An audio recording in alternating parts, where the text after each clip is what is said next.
इस वीडियो में हम परसेंटेज के कुछ इंपॉर्टेंट क्वेश्चन को सॉल्व करना सीखेंगे। ये क्वेश्चन सभी तरह के कॉम्पिटेटिव के एग्जाम में बार बार पूछे जाते हैं। तो आज हम ऐसे क्वेश्चन को बनाने का बहुत ही आसान तरीका सीखने वाले हैं, जिससे आप बहुत कम समय में ऐसे क्वेश्चन को सॉल्व कर पाएंगे। तो चलिए वीडियो को शुरू करते हैं। वीडियो को शुरू करने से पहले अगर आप हमारे चैनल पे नए हैं तो हमारे चैनल को सब्सक्राइब कर ले और बेल आइकन के ऑल पे क्लिक कर ले, ताकि आने वाले वीडियो का नोटिफिकेशन आपको मिलता रहे। अगर आप ये वीडियो फेसबुक पे देख रहे हैं तो हमारे पेज को फॉलो जरूर करें। पहले हम बेसिक कुछ क्वेश्चन सॉल्व करना सीखेंगे। ये हमारा पहला क्वेश्चन है। एक व्यक्ति का वेतन 7,200 से बढ़कर 8,100 हो गया तो उसके वेतन में कितने प्रतिशत की वृद्धि हुई। यहाँ पे बोला गया है कि पहले उसका वेतन कितना था, 7,200 था, बाद में उसका कितना हो गया, 8,100 हो गया। हमें बताना है कि कितने प्रतिशत की वृद्धि हुई। सबसे पहले हम पता करेंगे कि कितने रुपए की वृद्धि हुई है। इन दोनों का डिफरेंस निकालेंगे तो हमें यहाँ पे मिल जाएगा 900। मतलब यहाँ पे 900 रुपये की वृद्धि हुई है। किस पे वृद्धि हुई है, इस पे वृद्धि हुई है। इस पे 900 रुपये की वृद्धि होने के बाद 8,100 रुपया हुआ है उसका वेतन। तो हम इसे कैसे निकालेंगे, यहाँ पे हम ऊपर में लिखेंगे 900, ऊपर में लिखेंगे 900 बटा करेंगे किस पे वृद्धि हुई है, 7,200 पे वृद्धि हुई है, तो नीचे लिखेंगे 7,200 गुना करेंगे 100 से। यहाँ पे दोनों जीरो आपस में कट जाएगा। 9 से कटाएंगे ये 8 बार में कटेगा, ये 100 बार में कटेगा। 4 से कटाएंगे ये 2 बार में, ये 25 बार में कटेगा। तो हमें यहाँ पे मिलेगा 25 बटा में 2। इसे सॉल्व करने पे क्या मिलेगा, 12 सही 1/2%, मतलब इतने की वृद्धि हुई है। ये हो जाएगा हमारा फाइनल आंसर, जो कि ऑप्शन डी में दिया गया है। तो ऑप्शन डी जो है वो हमारा सही आंसर हो जाएगा। तो इस तरह के क्वेश्चन आप ऐसे बहुत आसानी से सॉल्व कर सकते हैं, बस आपको लॉजिक पता होना चाहिए। तो अब हम बनाते हैं एक अगला प्रश्न। इस क्वेश्चन में बोला गया है कि एक एलसीडी की कीमत 28,000 रुपये है। यदि दीपावली के अवसर पर एलसीडी की कीमत में 20% की कमी हो जाती है तो एलसीडी का नया मूल्य ज्ञात कीजिए।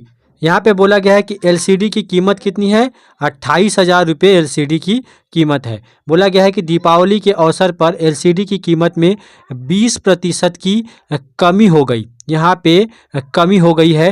पहले कितना था, ये 100% था। हम इसे 100% लेके चलेंगे। यहाँ पे 20% की कमी हुई तो 100 माइनस 20% करेंगे तो हमें यहाँ पे मिल जाएगा 80%। मतलब 28,000 का अगर हम 80% निकालते हैं, ये जो 100% है से अगर हम 80% में बदल देंगे तो हमें आंसर मिल जाएगा।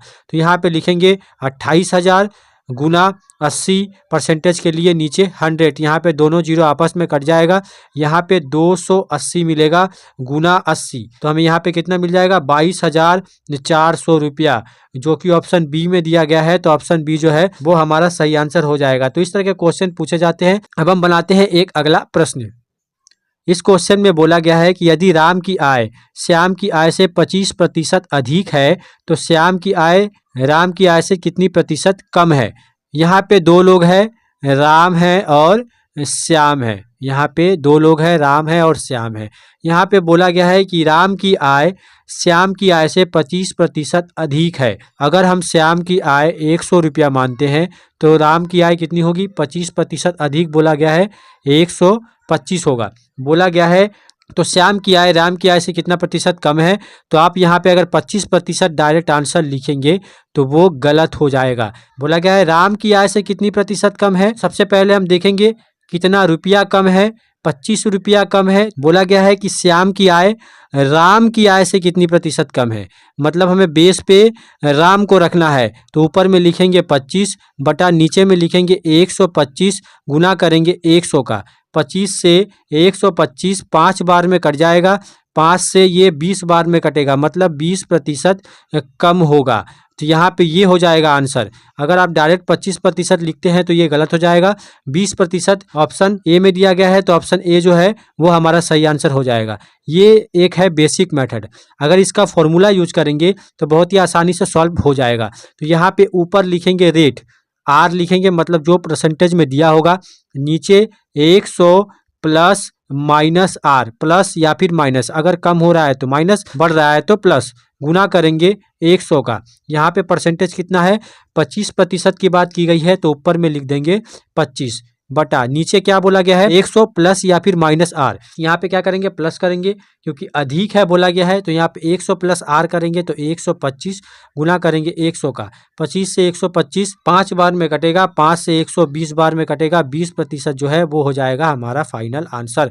तो इस तरह के क्वेश्चन को आप ऐसे भी सॉल्व कर सकते हैं। अब हम बनाते हैं एक अगला प्रश्न। इस क्वेश्चन में बोला गया है कि यदि किसी वस्तु के मूल्य में 20% की वृद्धि हो जाती है तो उपयोग में कितने प्रतिशत की कमी की जाए कि इस पर होने वाले व्यय में वृद्धि ना हो। इस क्वेश्चन में बोला गया है कि कोई वस्तु है जिस पे 20% की वृद्धि हो जाती है, किसमें मूल्य में 20% की वृद्धि हो जाती है। बोला गया है कि उसके व्यय में मतलब उसके खपत में, उसके खर्चे में कितने प्रतिशत की कमी की जाए, उसके व्यय में वृद्धि ना हो। तो सेम फॉर्मूले का यूज करेंगे जैसे हमने पहले वाले क्वेश्चन में किया। ऊपर आर, ऊपर लिखेंगे 20 बटा में क्या हो गया है वृद्धि हुई है, तो 100 प्लस आर मतलब 120 गुना करेंगे 100 का, यहाँ पे 0 0 आपस में कट जाएगा, 2 से 12 6 बार में कट जाएगा, 2 से ये 3 बार में कटेगा, ये 50 बार में कटेगा, तो यहाँ पे हमें मिलेगा 50 बटा में 3%। ये हो जाएगा हमारा फाइनल आंसर जो कि ऑप्शन ए में दिया गया है। तो ऑप्शन ए जो है वो हमारा सही आंसर हो जाएगा। तो इस तरह के क्वेश्चन पूछे जाते हैं। अब हम बनाते हैं एक अगला प्रश्न। इस क्वेश्चन में बोला गया है कि किसी वस्तु की कीमत पहले 20% बढ़ाई जाती है तथा बाद में इसकी कीमत 25% घटा दी जाती है, तो वस्तु के मूल्य में क्या परिवर्तन होगा। यहाँ पे बोला गया है कि कोई वस्तु है जिसकी कीमत पहले 20% बढ़ा दी जाती है, बाद में उसमें 25% घटा दी जाती है। तो यहाँ पे बताना है कि मूल्य में क्या परिवर्तन होगा। 20% बढ़ा फिर 25% घटा। सबसे पहले कितना था ये 100% था, तो उसी तरह हम क्वेश्चन को सॉल्व करेंगे।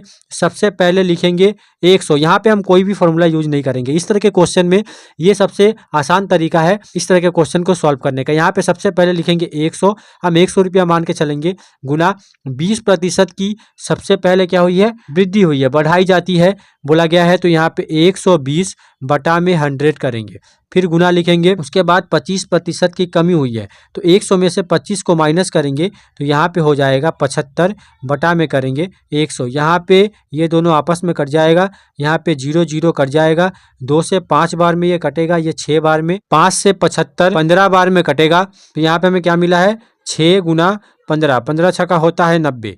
पहले था कितना 100, अब हो गया 90, तो क्या हुआ है कमी हुई है। अगर 110 होता तो वृद्धि होती, तो यहाँ पे कितने प्रतिशत की कमी हुई है 100 माइनस 90 करेंगे, मतलब 10% की कमी हुई है। तो आंसर क्या होगा 10% की कमी, जो कि ऑप्शन सी में दिया गया है। तो ऑप्शन सी जो है वो हमारा सही आंसर हो जाएगा। तो इस तरह के क्वेश्चन सभी तरह के कॉम्पिटेटिव के एग्जाम में पूछे जाते हैं, बार बार रिपीट किए जाते हैं। तो इस मेथड से आप ऐसे क्वेश्चन को बहुत ही आसानी से सॉल्व कर सकते हैं।